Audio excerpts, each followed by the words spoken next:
Studio India का हो, पाकिस्तानी सहाफ़ी हो, कैसा फ़ील कर रहे होते हैं वहाँ पे आप? उस तबके की अप्रोच ये है कि वो कभी भी पाकिस्तान के वजूद को तस्लीम करने को तैयार नहीं है। उन्होंने जो लोकसभा की नई बिल्डिंग बनाई, उसमें जो नक्शा उन्होंने भारत का लगाया, उसमें पाकिस्तान को भारत का हिस्सा दिखाया गया है। हम लोगों ने कभी जंग की ख्वाहिश की नहीं, हमने हमेशा यही कोशिश की है कि इस खित्ते में अमन हो। दोनों ममालिक के लोगों के जो कोर इश्यूज हैं, वो जंग से हल नहीं हो सकते, वो एक साथ बैठकर बातचीत से हल हो सकते हैं।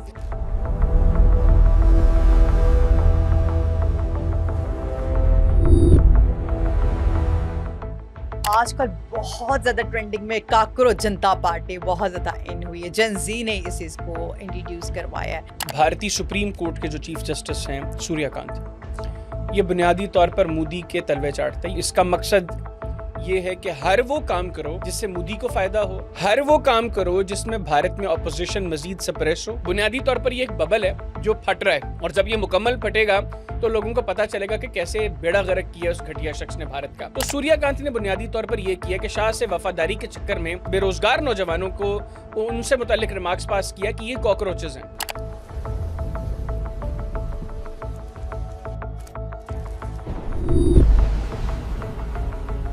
तहरीक काकूत के नाम से जो चली है, इसमें निज़ाम से लड़ने का नारा क्या मौजूद है? क्या इस अब भारत में कोई तब्दीली देखते हुए आप देख रहे हैं? अभी फिलहाल तो सिस्टम के खिलाफ कैंपेन है।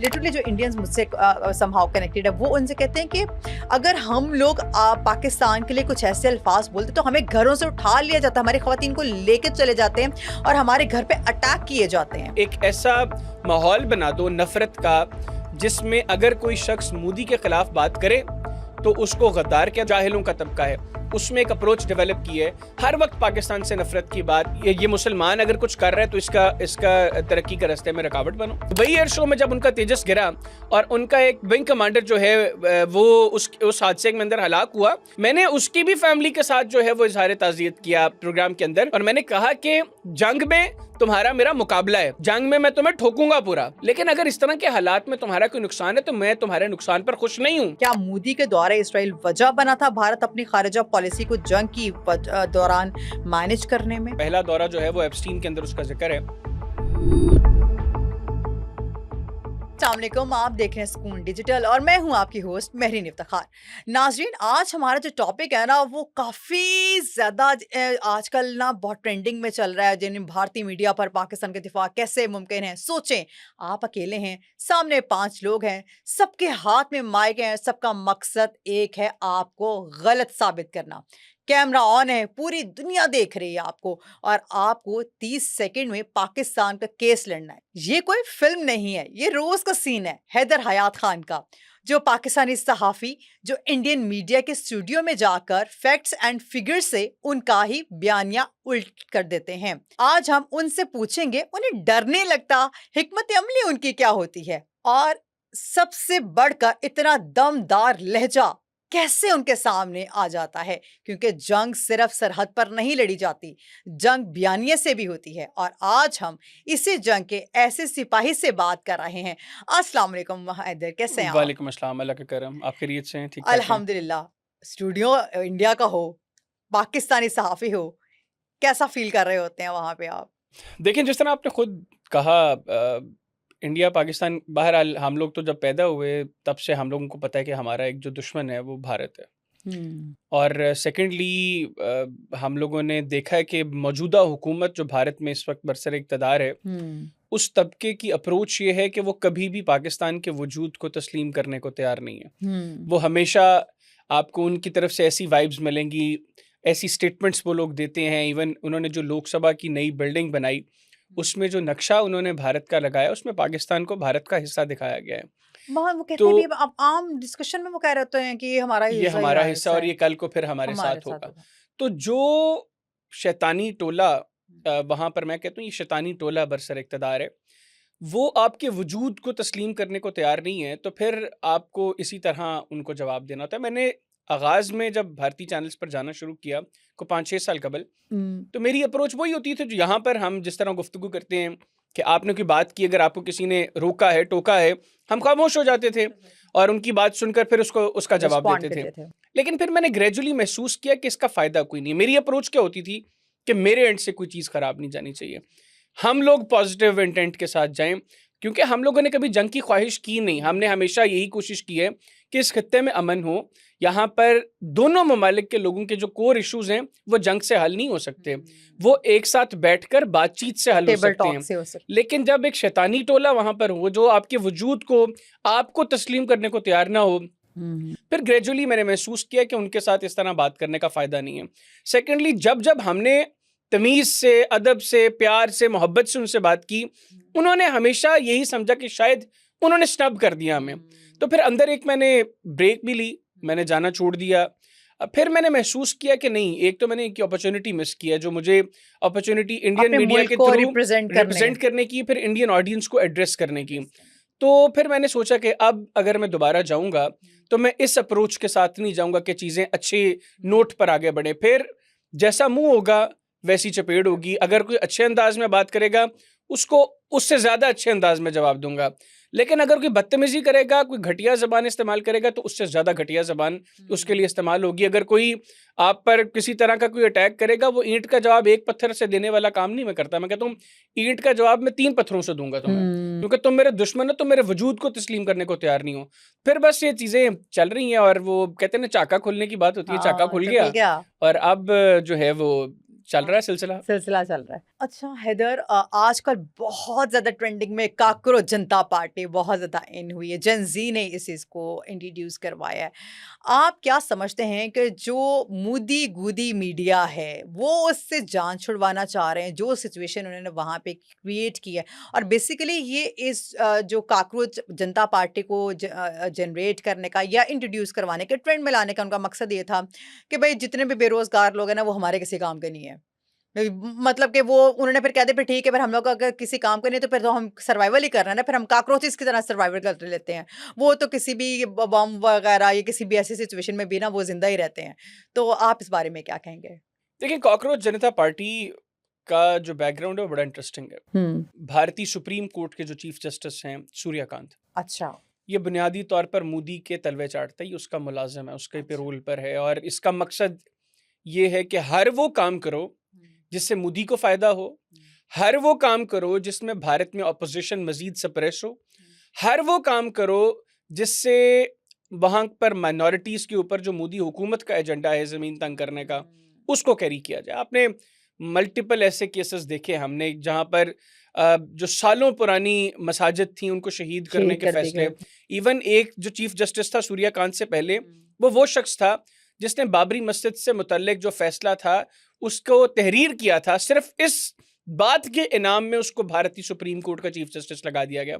तो अभी ये जो मौजूदा चीफ जस्टिस है सूर्यकांत, इसने बुनियादी तौर पर रिमार्क्स पास किए थे उन बेरोजगार नौजवानों के लिए जो मोदी हुकूमत की पॉलिसीज को क्रिटिसाइज कर रहे थे। भारत 1.5 अरब लोगों की आबादी है वहाँ पर बड़े मसाइल हैं। हमारे यहाँ पर लोगों को लगता है कि शायद जो है वो भारत में माहौल बड़ा अच्छा कर दिया मोदी ने। बुनियादी तौर पर ये एक बबल है जो फट रहा है, और जब ये मुकम्मल फटेगा तो लोगों को पता चलेगा कि कैसे बेड़ा गर्क किया उस घटिया शख्स ने भारत का। तो बहरहाल वो जो सूर्यकांत के रिमार्क्स थे ना, वो समटाइम्स शाह से ज्यादा जो शाह के वफादार बनते हैं वो शाह को ही मरवा देते हैं। तो सूर्यकांत ने बुनियादी तौर पर यह किया कि शाह से वफादारी के चक्कर में उसने उन बेरोजगार नौजवानों को उनसे मुताल्लिक रिमार्क्स पास किया कि ये कॉकरोचेस हैं। उनको कॉकरोच कहा। जो उसने कहा कि ये रियासत के खिलाफ बात करते हैं, ये गवर्नमेंट की पॉलिसीज को क्रिटिसाइज करते हैं, ये इधर उठते हैं, इकट्ठे हो जाते हैं और गवर्नमेंट को क्रिटिसाइज करना शुरू हो जाते हैं। तो उनको कॉकरोचेस से तशबीह दी। बुनियादी तौर पर चाहिए क्या था कि सुप्रीम कोर्ट का चीफ जस्टिस वो उनके राइट्स के हवाले से कोई ऑर्डर देता अपनी हुकूमत को कि जनाब ये इतने करोड़ नौजवान हमारे बेरोजगार हैं, आप इनके लिए कोई रोजगार के मौके पैदा करें। लेकिन वो चूंकि मोदी का वफादार था, मोदी के तलवे चाटता था, मैं अब कोई घटिया लफ्ज इस्तेमाल नहीं करूंगा उसके लिए, लेकिन उसने क्या किया, उसने उन्हीं नौजवानों को कॉकरोच कहा। अब वो नौजवान इसको पर्सनल लेते हैं। अभिजीत नाम का एक लड़का जो अमेरिका में इस वक्त पढ़ रहा है, उसने सोशल मीडिया पर कॉकरोच जनता पार्टी के नाम से उसने एक मूवमेंट शुरू की, और within no time within 5 और 6 days 18 मिलियन प्लस की, अब तो मुझे पता चले कि 20 मिलियन प्लस की उनकी इंस्टाग्राम पे फॉलोइंग हो गई। और इतना बड़ा थ्रेट उसको समझा जाने लगा कि गवर्नमेंट ने, मोदी गवर्नमेंट ने उसके खिलाफ क्रैकडाउन का भी आगाज कर दिया। जो अभिजीत है, जो गालिबन बोस्टन यूनिवर्सिटी का स्टूडेंट है, 30 इयर्स उसकी एज है, उसकी फैमिली को भारत में थ्रेट किया जा रहा है। और लोग उसको, अभी तो उसने अपने एक्स अकाउंट पर एक वीडियो भी शेयर की है जिसमें उसने बताया है कि एक बीजेपी का बंदा उसको अप्रोच कर रहा है और वो उसको कह रहा है कि मैं जानता हूं तुम्हारे घर वाले कहां पर रहते हैं, मेरे पास तुम्हारी सारी डिटेल्स हैं, तो तुम महफूज नहीं रहोगे अगर तुम ये हरकतें करोगे, तुम बीजेपी को ज्वाइन करो। तो इस तरीके से वो स्नब कर रहे हैं। फिर उन्होंने उनका जो एक्स अकाउंट है उसको इंडिया में ब्लॉक करवा दिया है। तो वो आवाजें दबाने का जो सिलसिला है, वो कहते हैं ना जितना भी दबाओ उतना ही उभरेगा, वो उतना उभर रहा है। और अब भारत के कई शहरों में, कई रियासतों में ये अप्रोच बहुत तेजी से बढ़ रही है कि वो लोग जो गुज़श्ता 10-11 साल में किसी भी खौफ की वजह से मोदी को क्रिटिसाइज नहीं कर पा रहे थे, उसकी पॉलिसीज के खिलाफ खुलकर बात नहीं कर रहे थे, वो खुलकर मैदान में आ गए। उनको नजर आ रहा है कि अब अगर सरवाइव करना है तो इस घटिया शैतान से जान छुड़वानी है। तो ये कॉकरोच जनता पार्टी जो है, मैं समझता हूँ कि उसकी बुनियाद है। ये मोदी के पैर काटने शुरू किए खुद भारतीय सुप्रीम कोर्ट के चीफ जस्टिस सूर्यकांत ने। और अब ये जिस तरीके से सिलसिला फैल रहा है भारत के अंदर और जिस तेजी से ये अप्रोच फैल रही है, लोगों को एक लीडरशिप चाहिए होती है, एक अम्ब्रेला चाहिए होती है जिसके अंडर जो है वो इस तरह की चीजों को शुरू कर सकें, वो मिल गया। फिर जितनी सेन वॉइसेस हैं, आप देखें ना, शशि थरूर जैसा बंदा वो उसको सेकंड कर रहा है और वो कह रहा है कि ठीक है, आप प्लान करें कि किस तरह आप मेन स्ट्रीम पॉलिटिक्स की तरफ आ सकते हैं। और हमने देखा माजी में भारत के अंदर, आप दिल्ली में देख लें, आम आदमी पार्टी भी इसी तरह वजूद में आई थी। गो के उसमें सारे यंगस्टर्स नहीं थे, लेकिन वो इसी तरह सिस्टम के खिलाफ उन्होंने आवाज बुलंद की और हमने देखा कि 2 कंसेक्यूटिव टर्म्स दिल्ली में उन्होंने रूल किया। अभी पंजाब में उनकी हुकूमत है, लोकसभा में उनके पास जो है वो एक रीजनेबल नंबर है। ये मैं समझता हूं कि ये सिर्फ पंजाब की या दिल्ली की हद तक महदूद नहीं रहेगी।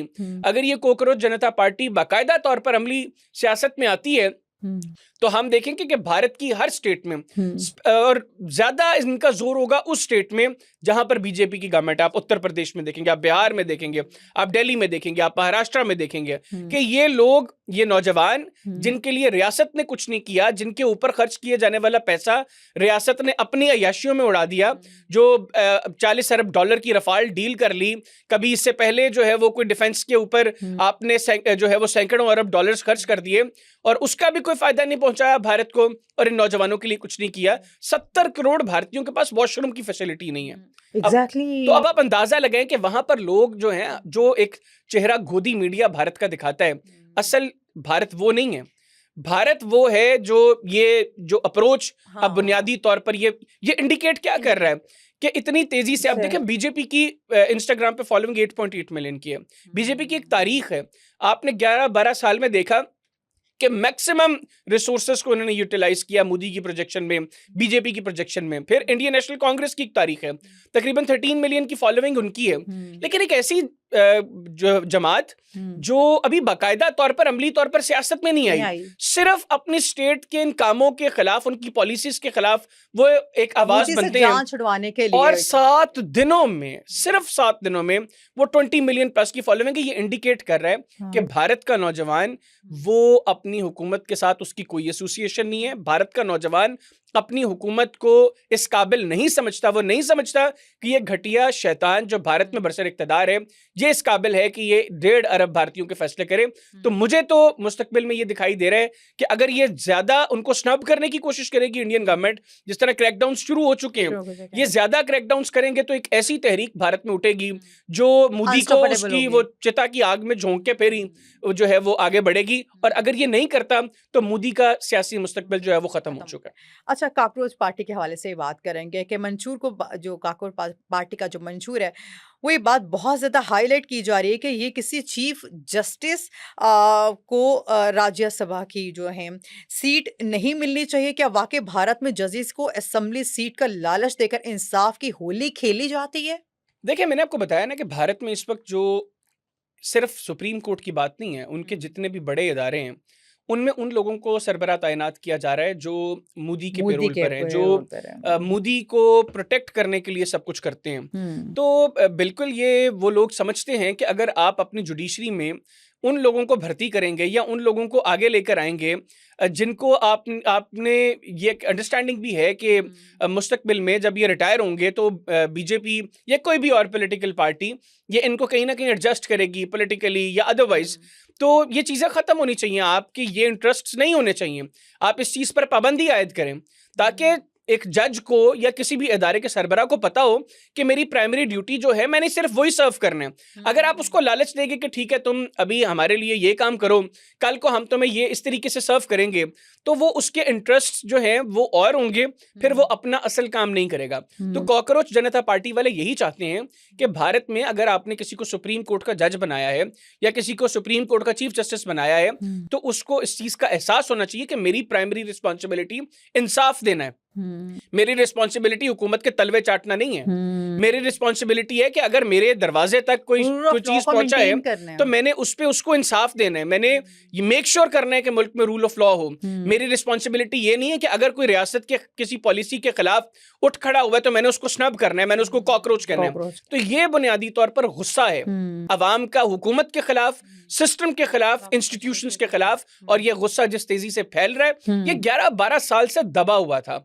ऐसा नहीं था कि 11-12 साल में चीजें बहुत बेहतर थी, ऑल ऑफ अ सडन लोगों को रियलाइज हुआ। 11-12 साल से लोगों को में खौफ था, वो खौफ हमने गुज़िश्ता साल खत्म कर दिया।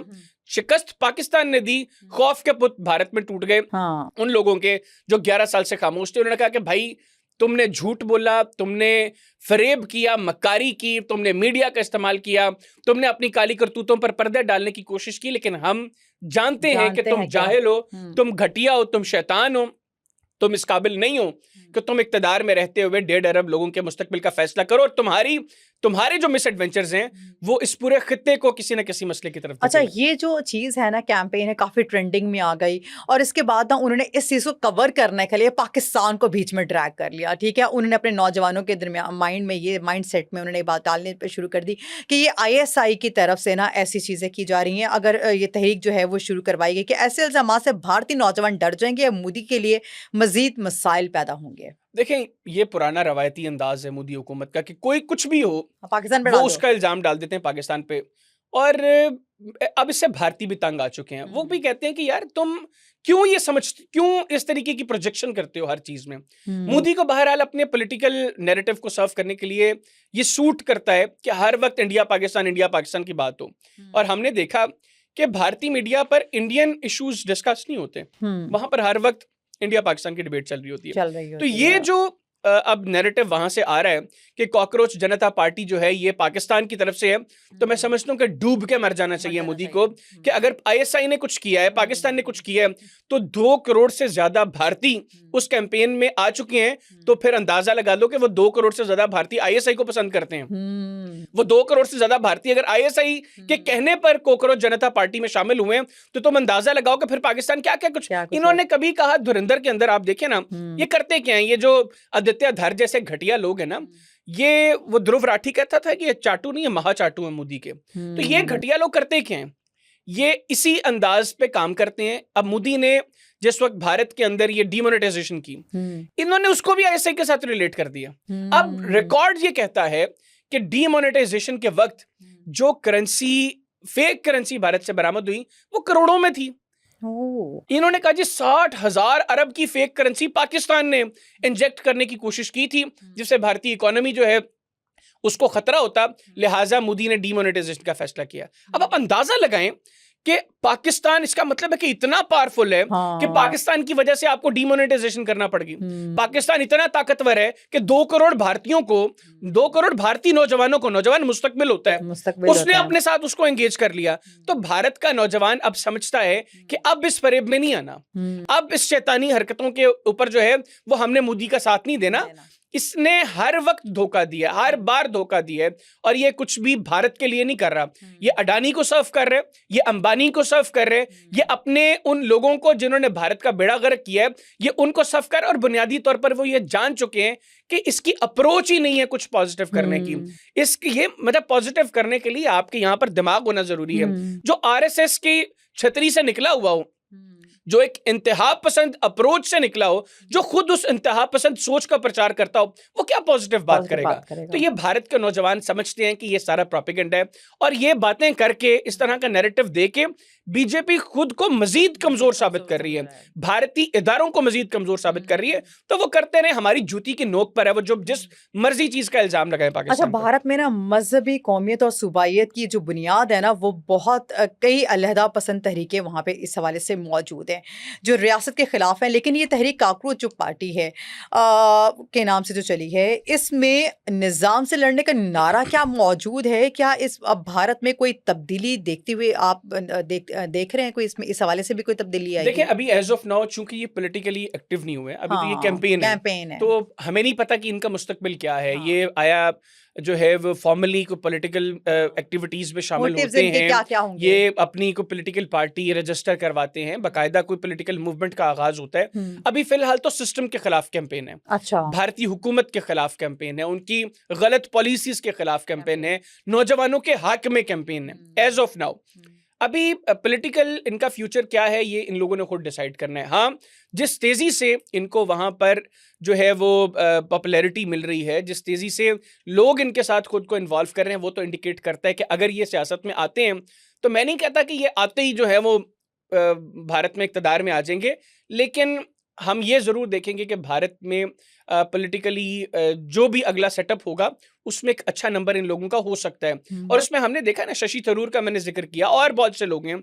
इवन मैं एक जो है वो शिवसेना के एक लीडर की बात सुन रहा था, वो भी इसको अप्रिशिएट कर रहे हैं कि यंगस्टर्स को आना चाहिए। बहरहाल कुछ कोशिशें ये भी होती हैं कि जो लोग यहाँ पर जुड़ रहे हैं, वो अपने साथ एंगेज करने के लिए भी उनको इस तरह के स्टेटमेंट्स देते हैं। लेकिन जब तक ये पॉलिटिकली जो है वो खुद को रजिस्टर करवाकर बाकायदा कोई अपना मंशूर कोई चीज़ नहीं लेकर आते, तब तक तो नहीं पता कि इनका एग्जैक्टली इरादा क्या है। हाँ। अच्छा, अब जो अगर हम भारत के अगर मईशत के हवाले से, इकोनॉमी के लिहाज से देखें, तो वो 5वें नंबर पर आ रहा है, ठीक है?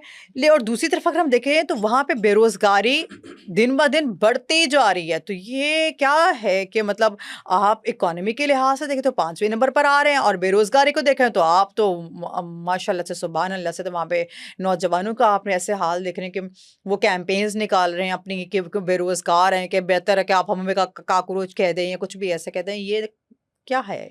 देखिए, भारत, आपने फिफ्थ कहा है, इंडियंस क्लेम करते हैं कि हम दुनिया की चौथी बड़ी अर्थव्यवस्था है, अच्छा, चौथी वो बड़ी एक स्टेप इकोनॉमी है। हाँ जी। हर चीज़ दिमागी लेकिन लिहाज से इंडियन बढ़ती इकोनॉमिस्ट्स जो हैं, वो ये कहते हैं कि ये सारा झूठ और बेबुनियाद मामला सिलसिला है। भारत क्लेम करता है कि हम 4 ट्रिलियन की इकोनॉमी है। अब मसला ये है कि हमारे यहाँ लोग ना स्टडी नहीं करते। भारत एक बड़ा मुल्क है, इसमें तो कोई शक नहीं है। 1.5 अरब की आबादी है, एक बड़ी मार्केट है दुनिया में, सूबे भी उनके ज़्यादा है, पाकिस्तान। सबसे ज्यादा आबादी इस वक्त भारत की है, तो एक बड़ी मार्केट है। मुख्तलिफ दुनिया के जितनी बड़ी कंपनीज हैं, उनकी डेफिनेटली कोशिश होती है ना कि एक बड़ी मार्केट को कैप्चर करना है, तो वहां पर आकर बिजनेस करते हैं, उससे उनकी इकोनॉमी निस्बतन बेहतर है। लेकिन जो अपॉर्चुनिटीज भारत के पास हैं, उसको आप देखें तो ये ट्रांसलेट नहीं करती जो हालात हैं वहां पर। आपने जिस तरह खुद जिक्र किया बेरोजगारी का, भारत में एक बड़ा मसला है बेरोजगारी का, और ये बड़े शहरों से आप बाहर निकल जाए, वहां पर डेवलपमेंट के बहुत इश्यूज हैं। स्लम्स, इवन बड़े शहरों में, अभी G20 समिट था जब चंद साल कबल, इन्होंने दिल्ली के स्लम्स को कवर करने के लिए पूरे दिल्ली को जो है वो इन्होंने कपड़े जो है वो लगाकर इन्होंने छुपा दिया था, लोगों को शहर से काट दिया था। वो कितनी बिल्डिंग्स, आपने घर गिरे हुए मिल रहे थे। हाँ जी, और तो ये जो है इकोनॉमी, सेकेंडली जो 4 ट्रिलियन की इकोनॉमी ये क्लेम करते हैं, 4 ट्रिलियन में 3.4 ट्रिलियन तो इनके ऊपर कर्जा है, जिसमें एक्सटर्नल डेट्स, इंटरनल डेट्स जो हैं अगर आप मिलाएं तो ये तकरीबन कोई 700 बिलियन से ज्यादा इनके ऊपर जो है वो एक्सटर्नल डेट्स हैं, और 2 पॉइंट समथिंग बिलियन डॉलर्स के ऊपर, ट्रिलियन डॉलर्स के इनके ऊपर इंटरनल डेट्स हैं। तो बुनियादी तौर पर ये है भारत की इकोनॉमी की असल कहानी। फिर बहुत से ऐसे इंटरनेशनल जो ऑर्गेनाइजेशंस हैं जो इकोनॉमी के मामलात को मॉनिटर करते हैं, वो कहते हैं कि भारत अपने एक्चुअल फिगर्स शेयर नहीं करता, ये छुपाते हैं चीजें, ये झूठ बोलते हैं, फरेब करते हैं अपने लोगों के साथ, मक्कारी करते हैं, ये अपना और चेहरा दिखाने की कोशिश करते हैं। अगर भारत एक्चुअल फिगर्स शेयर करे तो फिर पता चलेगा कि ये बुनियादी तौर पर कितनी बड़ी इकोनॉमी है, ये चौथी बड़ी है या 40वीं बड़ी इकोनॉमी है। तो ये चीज जरूर है कि भारत को फायदा इस चीज का है, वो बड़ी मार्केट है, लेकिन ये 4th या 5th बड़ी इकोनॉमी है, इसमें ये फरेब है। हाँ। और ये बबल भी जिस दिन फटेगा, आप देखें ना, गुज़िश्ता चंद माह के अंदर जब से ये पाकिस्तान ने कोशिशें शुरू की हैं ईरान और अमेरिका की जंग रुकवाने की, सिर्फ इस पैच के अंदर इंडियन करेंसी किस तेजी से डीवैल्यू हो रही है। पाकिस्तानी करेंसी की निस्बत वो मजबूत है, लेकिन अगर आप कंपेयर करें तो more than 15% Indian currency devalue हुई है। तो ये इकोनॉमी का बबल भी जिस दिन फटेगा तो लोगों को पता चलेगा असल में हकीकत क्या है। मैंने पहले बताया 70 करोड़ भारतीयों के पास वॉशरूम की फैसिलिटी नहीं है। आपके 50% लोगों के पास अगर वॉशरूम जैसी बेसिक फैसिलिटी नहीं है तो आपके पास तो क्या आपने क्या अचार डालना है अपने $4 ट्रिलियन की इकोनॉमी का। तो ये चीजें हैं, जब बबल फटेगा फिर असल चीजें जो है मेन जो चीजें आती हैं, नेसेसिटी ऑफ लाइफ आती है, वो इसमें आप हेल्थ वाला भी सेक्टर देख ले, वो भी उनका जीरो है। आप फूड देख लें, आप हेल्थ देख लें, आप बेसिक किसानों के इतने ज्यादा मसाइल हैं, और फिर अगर कोई वहां पे बोलता है या वो मुल्क छोड़ के बाहर जाता है तो उनको वहां पे मरवा दिया जाता है। आपने भी रिसेंटली देखा कनाडा में एक बहुत बड़ी कैंपेन, हाँ वो सारी चीजें। हाँ अच्छा, हम लोग पूरी दुनिया में फ्रीडम ऑफ स्पीच के बारे में बहुत ज्यादा बातें होती हैं, ठीक है, फ्रीडम ऑफ स्पीच है जी, फ्रीडम ऑफ स्पीच है, फ्रीडम ऑफ स्पीच है। अगर भारत को सिचुएशन में देखा जाए ना तो आप भारतीय मीडिया के साथ काफी ज्यादा इन टच भी रहते हैं। भारतीय मीडिया, ये गोदी मीडिया, जो भारतीय मीडिया है वो एक किस्म का गोदी मीडिया बन गया हुआ है, ठीक है। जो भारत उसके मोदी के हक में बोलेगा, ओके, उसका सर्वाइवल है। जो मोदी के अगेंस्ट बोलेगा उसके ऊपर सारी की सारी चीजें आ जाएंगी, उसके लिए दरवाजे, इन अदर वर्ड सिंपल अल्फाज में बोले, उसके लिए दरवाजे तंग कर दिए जाएंगे। इसमें कोई शक नहीं है। देखें, ग्रेजुअली ये सारा सिलसिला हुआ है भारत में 2013-14 ऑनवर्ड्स चीजें इस तरह इन्होंने मैनेज की हैं। भारत में बहुत अच्छे जर्नलिस्ट हैं, बहुत अच्छे जो है वो मीडिया के इदारे थे, लेकिन आहिस्ता आहिस्ता जब मोदी के दोस्तों ने, मोदी जिनके इंटरेस्ट्स को सर्व करता है, उन्होंने उन इदारों को खरीदना शुरू किया। अब देखें ना, एनडीटीवी एक बहुत बेहतरीन इदारा था। मैं ये नहीं कहूँगा कि वो पाकिस्तान से मुतालिक कोई पॉजिटिव उनकी अप्रोच थी, लेकिन एटलीस्ट इंडियंस की इश्यूज को वो एड्रेस करते थे। अब एनडीटीवी जैसा इदारा जो है वो भी हर वक्त जो है वो मोदी के कसीदे गा रहा होता है, क्योंकि मोदी के दोस्त ने खरीद लिए। फिर अब अच्छे जर्नलिस्ट रवीश कुमार था, अभिसार शर्मा था, ये लोग जो हैं ये मेन स्ट्रीम मीडिया से बाहर कर दिए गए, और उस अप्रोच को, उस कल्ट को जो बीजेपी को, आरएसएस को सपोर्ट करता है, वो ना सिर्फ मीडिया में बल्कि इनके दूसरे ऑर्गेनाइजेशंस में भी उसी घटिया अप्रोच को लाकर बिठा दिया गया। और यही वजह है कि गुज़िश्ता 11-12 साल से, जिस तरह आपने कहा कि लोग जो बाहर चले जाते हैं उनको स्नब किया जाता है, वहां पर 11-12 साल से लोग खौफजदा इस वजह से थे कि वो लोग जो मोदी की पॉलिसीज को क्रिटिसाइज करते थे उनको गद्दार कहा जाता था।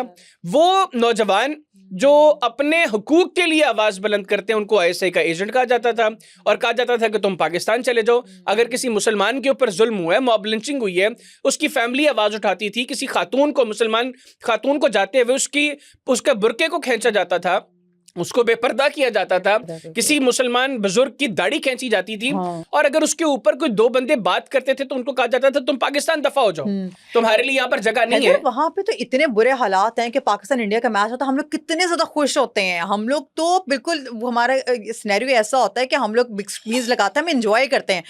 इंडिया पाकिस्तान जीत गया, वाह जी वाह, हम लोग बहुत खुश हैं। इंडिया हार गया या इंडिया जीत गया, हम उस पर भी उनको मतलब मुबारक देते हैं, हम बड़े खुश होते हैं। चलो बेटर, हम लोग ये कहते थे कोई बात नहीं, नेक्स्ट टाइम सही, तुम जीतो या हारो, हमें तुमसे प्यार है। वहां पे ये ऐसी सिचुएशन होती है, लिटरली जो इंडियंस मुझसे समहाउ कनेक्टेड है, वो उनसे कहते हैं कि अगर हम लोग पाकिस्तान के लिए कुछ ऐसे अल्फाज बोलते तो हमें घरों से उठा लिया जाता, हमारी खवातीन को लेके चले जाते हैं और हमारे घर पे अटैक किए जाते हैं। यही रीजन है ना, मैंने आपको बताया कि वहां पर वो एक कल्ट, जो जाहिलों का कल्ट, शैतानों का कल्ट इस वक्त इक्तदार में है, उसने इसी चीज को लेकर वो आगे बढ़ रहा है कि एक ऐसा माहौल बना दो नफरत का, जिसमें अगर कोई शख्स मोदी के खिलाफ बात करे तो उसको गद्दार कह दो। क्योंकि ये उन्होंने ग्रेजुअली अप्रोच डेवलप की है वहां पर, एक तबके में जो जाहिलों का तबका है उसमें एक अप्रोच डेवलप की है, हर वक्त पाकिस्तान से नफरत की बात, हर वक्त मुसलमानों को टारगेट करके कि अगर ये मुसलमान अगर कुछ कर रहा है तो इसका तरक्की के रास्ते में रुकावट बनो, अगर पाकिस्तान से कोई चीज़ है तो उसमें तुम्हारे ऊपर फर्ज है कि तुमने पाकिस्तान के खिलाफ इस चीज को लेकर चल रहे हैं। हम लोग बहुत पॉजिटिव अप्रोच के साथ चीजें करते हैं। हम लोगों ने जो है वो, जिस तरह आपने खुद क्रिकेट मैचेस का जिक्र किया, मैंने जाती तौर पे जब हम मैच हारे हैं, मैंने उनके टेलीविजन पे जाके उनको कॉन्ग्रेचुलेट किया है। हमारे जंग में इवन जब हमारा आमना सामना हुआ तो ठीक है, जंग में हमने जो उनको शिकस्त दी सो दी, लेकिन उसके अलावा अगर उनकी मिलिट्री का भी कोई लॉस हुआ है, इवन मुझे याद है कि दुबई एयर शो में जब उनका तेजस गिरा और उनका एक विंग कमांडर जो है वो उस हादसे के अंदर हलाक हुआ, मैंने उसकी भी फैमिली के साथ जो है वो इजहार ताज़ियत किया प्रोग्राम के अंदर, और मैंने कहा कि जंग में तुम्हारा मेरा मुकाबला है, जंग में मैं तुम्हें ठोकूंगा पूरा, लेकिन अगर इस तरह के हालात में तुम्हारा कोई नुकसान है तो मैं तुम्हारे नुकसान पर खुश नहीं हूं। लेकिन ये अप्रोच वहां पर नहीं है। क्यों नहीं है? एक घटिया शैतानी टोला वहां पर बरसर इक़्तिदार है और वो नहीं चाहता कि चीजें पॉजिटिवली पाकिस्तान को लेकर आगे बढ़े। हैदर, जैसे अभी आपने अमेरिका ईरान जंग की बात की थी, अमेरिका और ईरान जंग में भारत के साथ जो था ना वो बहुत बुरी हुई थी, ठीक है, और दुनिया ने भारत को बिल्कुल गैर मुतल्लिक जो है ना वो समझ लिया था कि इनका कोई रोल नहीं है, ये वो। क्या मोदी के द्वारा इसराइल वजह बना था भारत अपनी खारिजा पॉलिसी को जंग की दौरान मैनेज करने में? देखिए, मोदी ने जिस वक्त इजराइल का दौरा किया, ये बुनियादी तौर पर बतौर प्राइम मिनिस्टर उसका दौरा दूसरा दौरा था इजराइल का। पहला दौरा जो है वो एप्स्टीन के अंदर उसका जिक्र है कि ये ट्रंप को खुश करने के लिए इजराइल गया। और वहां पर इसने ये घुंघरू पहन कर नाचा ट्रंप को खुश करने के लिए। बहरहाल घुंघरू तो नहीं, लेकिन नाचा ही है। तो ये घुंघरू पहन के जो नाचा ट्रंप को खुश करने के लिए, और दूसरी मर्तबा ये गया और वहां पर जाकर इसने कहा कि इजराइल तो हमारी फादरलैंड है।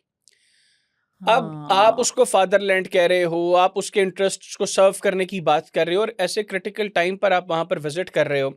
मोदी का दौरा मुकम्मल होता है, इजराइल ईरान पर हमला कर देता है, और ईरान के साथ आप जो है वो माजी में ईरान से बहुत कुछ आपने अपने फायदे के लिए करवाया है। ईरानी सरजमीन को आप पाकिस्तान के खिलाफ इस्तेमाल करते रहे हो। कुलभूषण यादव ईरान के जरिए पाकिस्तान बलूचिस्तान में आया था, तो आपने माजी में ईरान का इस्तेमाल किया। आपने चाबहार बंदरगाह को डेवलप इसलिए नहीं करने की कोशिश की कि ये ईरानियन इकोनॉमी को सर्व करेगी, आपने इसलिए वहां पर पैसा लगाया कि आप गवादर को कामयाब होता नहीं देखना चाहते थे। ईरानी भी बहरहाल भारत के साथ उनके बड़े अच्छे रवाबत रहे हैं। जिस वक्त हमारी भारत के साथ जंग जारी थी तो ईरानी फॉरेन मिनिस्टर अब्बास अराकी साहब उस दौरान भी भारत गए थे, तो उन्होंने कंडेम नहीं किया था उस चीज को। लेकिन जिस वक्त गुज़िश्ता साल जून में ईरान पर अटैक हुआ और जो पाकिस्तानीज़ के सेंटिमेंट्स थे वो ईरान ने देखे, तो उनको रियलाइज हुआ कि पाकिस्तान हमारा हमदर्द है, और पाकिस्तान ने जिस तरीके से मदद फराहम की तब और अभी तक पाकिस्तान जिस तरीके से ईरान के हवाले से जो स्टांस लिए हुए है, तो वो बिल्कुल मुख्तलिफ है भारत से।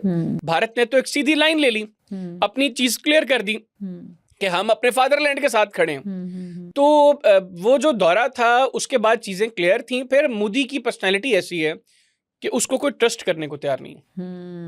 अब देखे ना कि दुनिया का आबादी के एतबार से इतना बड़ा मुल्क, फिर मुआशी एतबार से वो क्लेम करते हैं कि हम चौथी बड़ी इकोनॉमी है, फिर जो है वो आप फिगर्स भी जो इंटरनेशनल वहाँ पे प्रोवाइड नहीं करते हाँ जी, लेकिन फिर भी एक बड़ी मार्केट है, आपका एक इन्फ्लुएंस तो होता है।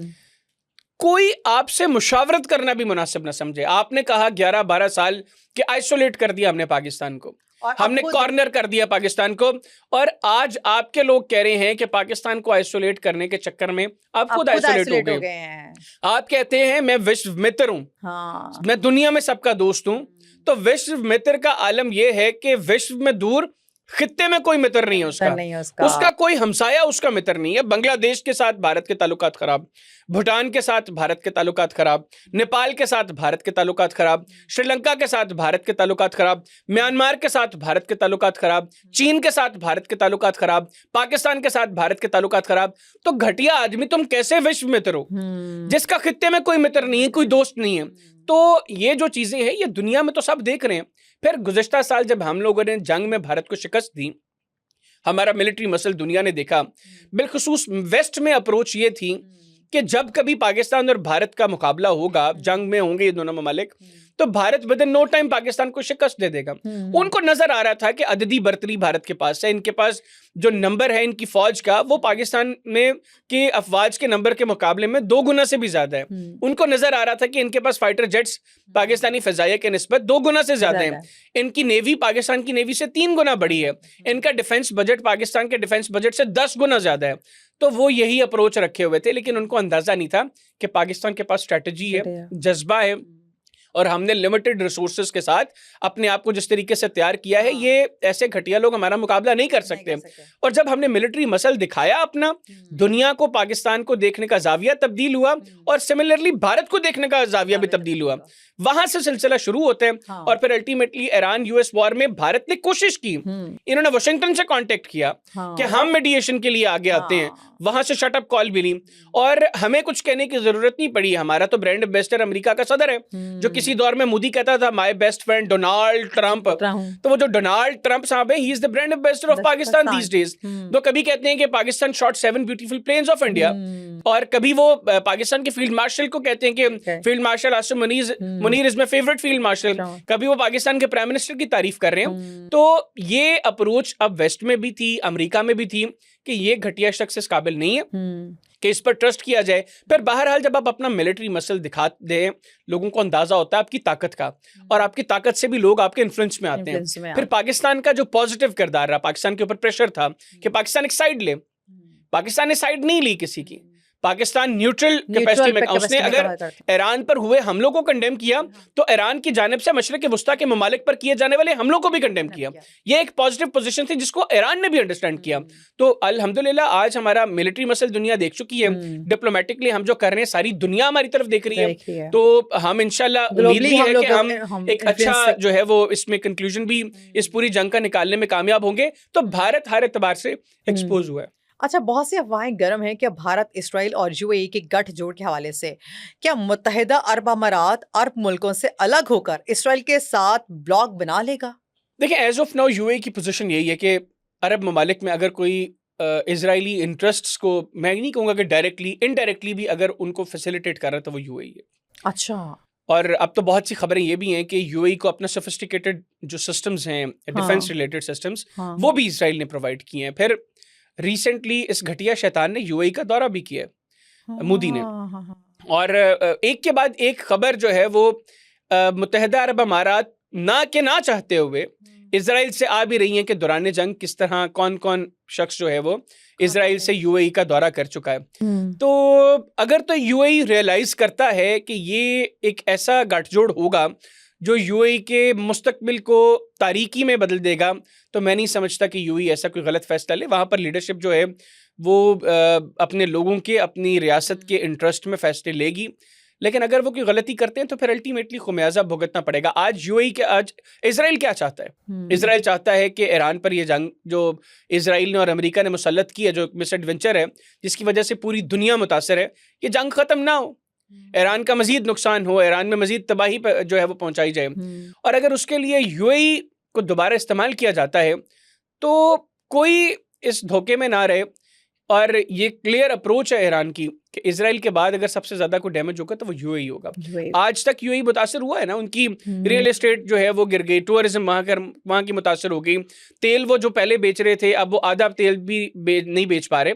तो यूएई मैं समझता हूँ कि शायद इन चीज़ों की हसासियत को समझेगा और इजराइल को उस तरीके से अब वो फैसिलिटेट नहीं करेगा। वहाँ पर यही अप्रोच होगी और होनी चाहिए कि ये चीज़ें अल्टीमेटली अमन की तरफ जाएं, और उसमें ईरान का इस खित्ते में जो रोल है उसको वो भी पॉजिटिव देखें। अच्छा, यूएई की हम बात कर रहे हैं, क्या ऐसा मुमकिन है कि यूएई की जो 7 रियासतें हैं उनमें से 2 को अलग जो हैं वो अलग हो जाएं, क्योंकि उनके आइन में लिखा हुआ है कोई रियासत अलहदगी का मुतालबा नहीं कर सकती है। ठीक है, फिर ये चहमगोइयाँ भी क्यों हो रही हैं कि शारजा समेत 2 रियासतों में अलहदगी की तहरीक जो है वो शुरू हो सकती है? देखिए, मैं एग्जैक्टली तो नहीं जानता, लेकिन ये ज़रूर है कि जो फैसले हो रहे हैं इस वक्त यूएई में, तमाम स्टेट्स ऑन बोर्ड नहीं है। तमाम रियासतें नहीं चाहती कि इजराइल के फैसिलिटेटर का टैग हम पर लगे।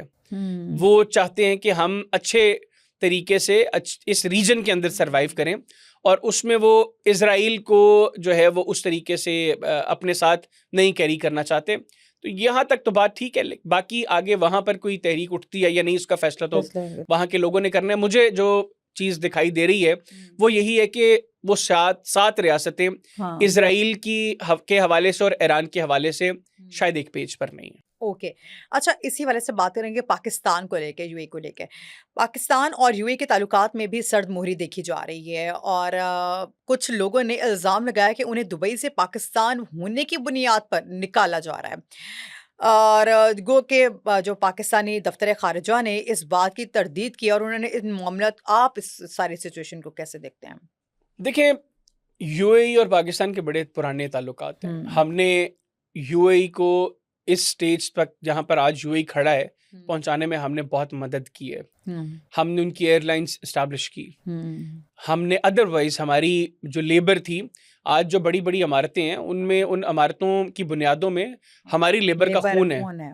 ठीक है, उनका खून पसीना था वहां पर, जिन्होंने आज यूएई को जो है वो यहाँ तक पहुंचाने में इतनी मदद की। फिर यूएई ने हमें काफ़ी दफ़ा मुश्किल हालात में पाकिस्तान को मदद दी। हमने देखा कि अभी रिसेंटली जो $3.45 बिलियन का तकाजा किया, ये वो उस मुश्किल वक्त में पाकिस्तान को दिए गए थे जब पाकिस्तान को पैसों की ज़रूरत थी। हमारी इकोनॉमी को जो है वो इसकी ज़रूरत थी, तो यूएई ने हमारी बड़ी मदद की। तो हमारे ताल्लुकात तारीखी तौर पर बहुत बेहतर रहे हैं। वक्ती तौर पर ज़रूर इसमें जो है वो गर्मजोशी नहीं है, लेकिन मैं समझता हूँ कि with the passage of time ये यूएई की गवर्नमेंट रियलाइज करेगी कि पाकिस्तान ने अगर कोई कदम उठाया था तो वो इस खित्ते के मफाद में था और उसका फ़ायदा जिन ममालिक को सबसे ज़्यादा होना था उनमें यूएई भी शामिल है। तो चीज़ें आई बिलीव कि with the passage of time इंशाल्लाह ठीक होंगी। इंशाल्लाह। अच्छा, ट्रंप के दौरे चीन के हवाले से आप क्या कहेंगे? ट्रंप ने गुज़श्ता रोज़ ताइवान की फ़ौजी जो सी है इमदाद रोक दी। क्या सदर शी जिनपिंग ने ट्रंप को कायल कर लिया कि ताइवान के मामले पर अमेरिका गैर जानिबदार रहेगा? देखिए, अभी तो जो उनके नेवल चीफ ने बात की अमेरिका की, उन्होंने तो कहा कि हमने ऑपरेशन एपिक फ्यूरी की वजह से ये जो असलहा तकरीबन $14 बिलियन का जो असलहा था उसको रोका है ताइवान को देने के हवाले से, क्योंकि ऑपरेशन एपिक फ्यूरी अभी मुकम्मल तौर पर ख़त्म नहीं हुआ। गो के वो मल्टीपल जगहों पर उनके लोग कह चुके हैं कि ऑपरेशन जो है वो बिल्कुल ख़त्म हो चुका है, लेकिन वो समझते हैं कि जंग किसी भी वक्त दोबारा शुरू हो सकती है अगर दोनों ममालिक जो हैं वो मुज़ाकरात की मेज़ पर कामयाबी से चीज़ों को कंक्लूड नहीं कर पाते, कोई अग्रीमेंट नहीं हो पाता। तो वो तो ये कह रहे हैं, लेकिन हमने ये देखा है कि ताइवान से मुतल्लिक अमरीकी सदर की जो टोन पहले रही है चीन के दौरे से पहले, अब वो टोन जरूर डाउन हुई है। वो अब ताइवान को लेकर उस तरह ब्लंटली वो बात नहीं कर रहे जिस तरह वो पहले कर रहे थे। तो क्वाइट पॉसिबल उनको वहां पर ऐसी सिग्नलिंग मिली हो कि अगर अमेरिका ताइवान को असलहा देता है तो फिर चाइना उसके ऊपर जो है वो सीरियसली रिएक्ट करेगा। और अमेरिका को बहरहाल इस वक्त ज़रूरत है चाइना के साथ अच्छे ताल्लुकात की। उनका एक बड़ा मसला उनके सोयाबीन का है और चाइना से वो चाहते हैं कि चाइना उसको ख़रीदे। फिर चाइना के पास जो कुछ रेयर अर्थ मिनरल्स हैं जो अमेरिका को कई चीज़ों के हवाले से उनकी ज़रूरत है, चाइना ने उनको उनकी फ़रोख्त पर पाबंदी लगा दी है, तो अमेरिका वो भी ख़रीदना चाहता है। और फिर वेनेजुएला का जो तेल है उस हवाले से भी कुछ चमगोइयाँ हो रही हैं कि शायद अमेरिका ने ऑफ़र किया उनको। तो ये चीज़ें ज़रूर हैं, लेकिन आई बिलीव के जो ट्रंप का दौरा था उसमें चीन ने कुछ ऐसी सिग्नलिंग दी है, कुछ ऐसे मैसेजेस दिए हैं अमेरिका को, जिसके बाद इनकी टोन डाउन हुई है और ये ताइवान को जो असलहा बेचना चाह रहे थे उस हवाले से इन्होंने थोड़ा सा उसमें डिले किया। अच्छा हैदर, मुझे एक बात बताएं, आप इंडियन चैनल्स पे जाते हैं, वहाँ पे जाके आप पाकिस्तान को रिप्रेजेंट करते हैं, ऑब्वियसली एक प्राउड मोमेंट होता है पाकिस्तानी दुश्मन मुल्क के चैनल में बैठ के एक रिप्रेजेंटेशन वाली जो सीन हो रही है और उनके सवाल जिस तरह के होते हैं उनको सुनना एक नॉर्मल इंसान की नहीं, मैं अब नॉर्मल हूँ। नहीं, मैं आपको बिल्कुल नहीं कह रही ऐसा कुछ भी। वो नॉर्मल इंसान के वो तो हमारे सामने, हम लोग उनके उनके जर्नलिस्ट के सवाल के ऊपर हम लोग हैरान हो जाते हैं। आप वहाँ पे कैसे सरवाइव करते हैं? और यहाँ के जो पाकिस्तान के नौजवान हैं, जब वो उन सवालों को सुनते हैं जो उनको पॉलिटिक्स से मतलब थोड़ा बहुत उनको पता होता है कि ये चल रहा है, अगर उन्होंने उनके उन सवालों का जवाब जाके देना हो तो क्या तरीका होता है? देखिए, सबसे पहली चीज़ तो ये कि मैंने आपको बताया ना कि उनकी इन्हीं हरकतों की वजह से मैंने भारतीय चैनल्स पर जाना छोड़ दिया था। मैंने दोबारा तब जाना शुरू किया जब मैंने ये रियलाइज़ किया कि मैं एक अपॉर्चुनिटी मिस कर रहा हूँ जिसमें मैं इंडियंस को बता सकूँ कि बुनियादी तौर पर आपकी घटिया हुकूमत कर क्या रही है। आपके वो लोग जो आपके ऊपर जो है वो हुकूमत कर रहे हैं वो किस तरह आप लोगों को बेवकूफ़ बना रहे हैं, किस तरह मकारी कर रहे हैं, फ़रेब कर रहे हैं आप लोगों के साथ। और फिर उसमें जो मैंने आपको बताया कि किस तरह मैं ग्रेजुअली इस नतीजे पर पहुंचा कि इनके साथ अच्छी ज़बान में बात करने का फ़ायदा नहीं है, इनको इन्हीं की ज़बान में जवाब देना ज़रूरी है। तो वो बस ये एक तो एक कुदरती चीज़ है ना, अगर इंडिया पाकिस्तान का मामला हो, हम कब बर्दाश्त करेंगे कि हमारा दुश्मन हमसे कोई इस तरह बात करके वो आराम से चला जाए। उसको घर तक छोड़ के आना वो फिर हमारी अखलाकी जिम्मेदारी होती है। और मुझे पहले ज़रूर ये अप्रोच होती थी कि यार अगर उन्होंने बदतमीजी की है तो मेरी तरफ से नेगेटिव चीज़ ना जाए। अब मुझे कोई फ़र्क नहीं पड़ता इस चीज़ से, अगर वो मेरे साथ मेरा दुश्मन है ना, जब है ही वो मेरा दुश्मन, जिसके साथ मैंने चीजों को अच्छा करने की कोशिश कर ली, अच्छा वो नॉर्मल स्टेट के लोग लगते हैं है ही नहीं है, उनका सवाल ही अजीब होते हैं। वो फिर जब मेरा दुश्मन है जो मेरे साथ अच्छे ताल्लुकात की ख्वाहिश रखता ही नहीं है, जो जिसको मेरी पॉजिटिव इंटेंट मेरी कमजोरी दिखाई दे रही है, तो फिर उसके मुंह पे उसको सिर्फ चपेड़ों की और ठोडों मुक्कों की जरूरत है, वो मैं फिर अल्लाह के फजल से उनको मार के आता हूँ। अच्छा आप अमूमन जो टीवी चैनल्स हैं वहां पे काफी जारहाना अंदाज में आप उनको, जैसे भी हम वैसे अदरवाइज आपने देखा मेरा अभी 40-45 मिनट की गुफ्तगू हो गई है, तो मेरे में वो जारहानापन तो है नहीं है। मतलब ना ऑब्वियसली अभी तो पाकिस्तानी ये है ना, लेकिन इंडिया के सामने जब मकसद बताने का ये है कि मैं अदरवाइज ऐसा नहीं है। अच्छा वहां पे कभी ऐसा हुआ कि आपने वो जो जर्नलिस्ट हैं उनके बैकग्राउंड में उनके साथ आपकी दोस्ती हुई हो और जब ऑन कैम आप जा रहे हो तो आप कहें कि बस आज जरा मैदान में ये मैदान और यहाँ पे मैं तुम्हें छोड़ूंगा नहीं, लेकिन इसके बाद में वी आर फ्रेंड्स। बहुत से लोग हैं जिनके साथ बड़े ही अच्छे ताल्लुकात रहे हैं। उनके एक दो बड़े मेन स्ट्रीम चैनल्स के जो एंकर्स हैं, बड़े कह लें कि भारत के चोटी के जो एंकर्स हैं, उन्होंने एक तो मर्तबा जब मैंने उनको बहुत ज़्यादा स्नैप किया, तो उन्होंने आफ्टर प्रोग्राम मुझसे रब्ता किया और उन्होंने जो है वो मुझे बताया कि भाई हमारी मजबूरी है कि हमने आपको काउंटर करना होता है, क्योंकि अगर हम आपको काउंटर नहीं करेंगे तो यहाँ पे हमारे लिए प्रॉब्लम्स क्रिएट हो जाएंगी। तो मैंने उनको कहा कि ठीक है यार, तुम मुझे पता है, तुम मुझे अंदाज़ा है इस चीज़ का, और अगर जो बात तुम कर रहे हो वही चीज़ मेरे ऊपर जो है वो अप्लाई होती है। जब मेरा दुश्मन मेरे खिलाफ कोई बात कर रहा है तो उसको उसकी ज़बान में जवाब देना ज़रूरी है, और वो मैं देता हूँ। बहुत से लोग उनमें बहुत अच्छे भी हैं जिनकी मजबूरियाँ हैं कि उन्होंने यहाँ पर बैठकर इस टोन में बात करनी है, अगर नहीं करेंगे तो या उनकी नौकरी चली जाएगी और या फिर उनके लिए अदरवाइज प्रॉब्लम्स होंगी। तो मेरी बहरहाल कोशिश होती है कि मैं अगर उनको चपेड़ भी मारूं तो वो एक अच्छे तरीके से जो मैक्सिमम अच्छा तरीका हो सकता है ना, मैं उसमें जाकर उनसे जो है वो उनको ट्रीट करूं। लेकिन बहरहाल फिर समटाइम्स ऐसे लोग भी आ जाते हैं, जनरल बख्शी और मेजर गौरव आर्या जैसे घटिया लोग भी आ जाते हैं, उनके लिए फिर वो सारे सिलसिले ख़त्म करने पड़ते हैं मुझे। अच्छा किस भारतीय जो तज्ज़ियाकार है उसके साथ आप गुफ्तगू करते हुए एंजॉय करते हैं? जैसे अभी आपने मेजर गौरवारिया, अच्छा गौरवारिया, जैसे कि अभी आपने मेजर गौरवारिया का जिक्र किया और उसके बाद जनरल बख्शी का, तो या कोई और किसके साथ आप ज़्यादा एंजॉय करते हैं? देखें एंजॉय क्या करना है, मतलब उनके साथ गुफ्तगू कैसे आप एंजॉय कर सकते हैं? मैं कभी एंजॉयमेंट के लिए बहरहाल गया भी नहीं इंडियन चैनल्स पे, और ना उनकी गुफ्तगू ऐसे होती है कि उसको आप एंजॉय करें। हाँ, जो लोग सुनते हैं, विवेक शांदिलायक वहां पे एंकर हैं, वो बात सुन लेते हैं। फिर दिनेश गौतम है, वो भी समटाइम्स बात सुन लेते हैं, गो के वो टोकते बहुत ज्यादा है फिर अंदर। विवेक भी टोकते हैं लेकिन वो फिर भी बात सुन लेते हैं। सुमेरा TV9 से हैं वो, जो है वो बहुत अच्छी उनकी जर्नलिस्ट हैं, वो भी बात सुनती हैं। और भी कई उनकी हैं एंकर्स जो थोड़ा बहुत अब मार्जिन देते हैं कि एटलीस्ट बात को सुना जाए। जो है वो नैना यादव हैं, फिर मीनाक्षी हैं, ये बड़े अच्छे उनके जर्नलिस्ट हैं।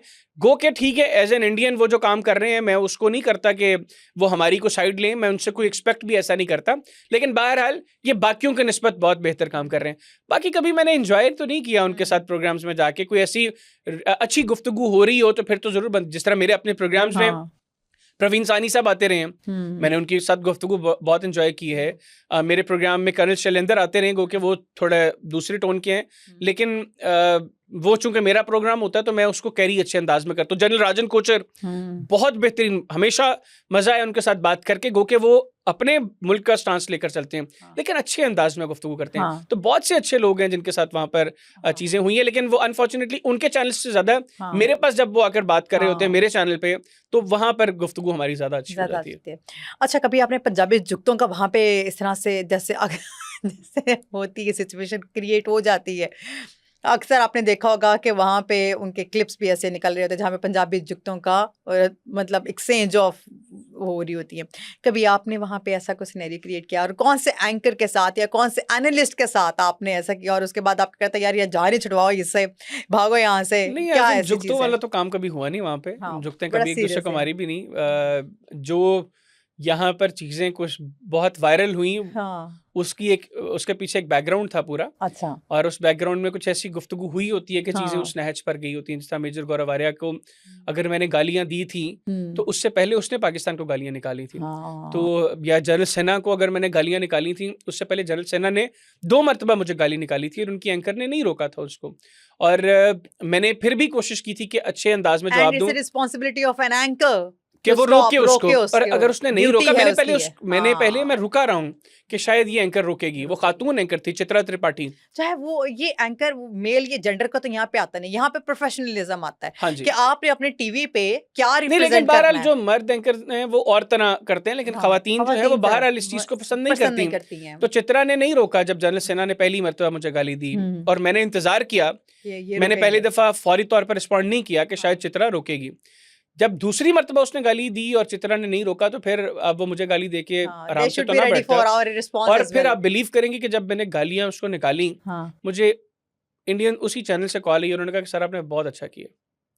जब जनरल बख्शी के साथ जो मेरा एक बड़ा क्लिप वायरल हुआ था, वो वाला वाकया हुआ, आप बिलीव करें महरीन, मुझे 80 से ज़्यादा कॉल्स अगले 30 घंटों में इंडिया के मुख्तलिफ शहरों से मुख्तलिफ लोगों की आई, और सब ने एक ही बात की कि हैदर भाई इस जनरल बख्शी का इलाज ये है। अभिसार शर्मा ने उसके ऊपर एक वीलॉग किया, और अभिसार शर्मा ने मेरी बात को भी क्रिटिसाइज किया, लेकिन उसने कहा कि आगाज जनरल बख्शी ने किया था, इनिशिएट उसने किया था। Initiate उसने उसके किया था। जवाब में हैदर ने ये बात की, चलो एटलीस्ट उन्होंने एडमिट की, ये एडमिट किया इस एडमिट चीज किया को। उन्होंने अपनी चीज को। और मेजर गौरव आर्या का भी यही था। मेजर गौरव आर्या ने पहले पाकिस्तान को गाली निकाली थी। तो अब बतौर पाकिस्तानी मैं तो बर्दाश्त नहीं करूंगा कि मेरे मुल्क को, मेरी लीडरशिप को जो है वो कोई बात करे। मेरे अपने मामलात अगर कोई पॉलिटिकली भी हाँ, एक दूसरे से हमारे हैं, तो वो internally मेरे है, तो घर का हमारे मसला घर का है। मसला है। तो मैं तो इवन ये भी कोशिश करता हूँ कि हमारे जो इंटरनल इश्यूज हैं, मैं वहां पर बैठकर उनके ऊपर उस तरह बात भी ना करूँ। गो कि मैंने की है बहुत कम, और उसमें मैंने हमेशा यही कोशिश की है कि कोई एक साइड ना ली जाए, जो हमारे इंटरनल मामला है उसमें एक ओवरऑल गुफ्तगू उनके साथ हो। लेकिन जब जब उनके साथ इस तरह का कुछ सिलसिला बना है, उसमें हमेशा चीज उन्होंने इनिशिएट हमारे की है। इंटरनल इश्यूज भी उनके इंटरनल इश्यूज से बहुत कम मुख्तलिफ, है। हाँ। ठीक है, और वो हमारे कंपैरिजन बनता भी नहीं है उन लोगों बिल्कुल का ऐसे। वैसे सारे। Thank you so very much Thank you Haider very much. आपके वक्त का।